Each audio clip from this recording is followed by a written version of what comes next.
प्रेमाची गोष्ट मालिकेमध्ये येणाऱ्या भागामध्ये तुम्हाला पाहायला मिळेल की या सागरच्या हलगर्जीपणामुळे ही सई आता मरणाच्या दारामध्ये पोहोचलेली आहे।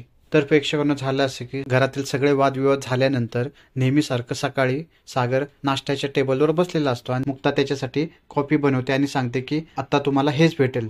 यानंतर सागर बोलतो की मला या सगळ्या गोष्टींची गरज नाहीये, तुम्ही जा तिकडे, आणि तो मुक्ताला सुनवते। तसेच दुसरीकडे सई ही त्याच्या डॉगीला म्हणजेच बोक्याला खेळवत असते, परंतु हा डॉग सारखा सारखा घराच्या बाहेर जायला पळत असतो। सईला काही समजत नाही की नक्की काय झालं। यानंतर मग त्याला कळतं की डॉगला सुसू आले आहे, त्यामुळे तो घरात थांबायला तयारच नसतो। म्हणून सई ही सागरला बोलते की बाबा चला ना खाली, डॉगीला सुसू करायची आहे, तुम्ही माझ्यासोबत चला।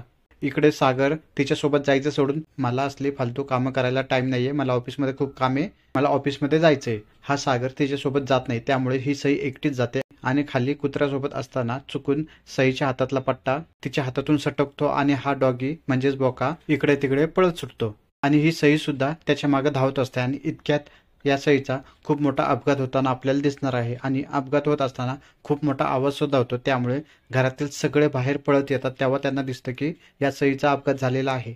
सगळेजण प्रचंड घाबरलेले आहेत। हा सागर जर सईसोबत गेला असता तर या सगळ्या गोष्टी घडल्याच नसत्या। या सागरच्या हलगर्जीपणामुळे सईचा अपघात होताना आपल्याला दिसणार आहे।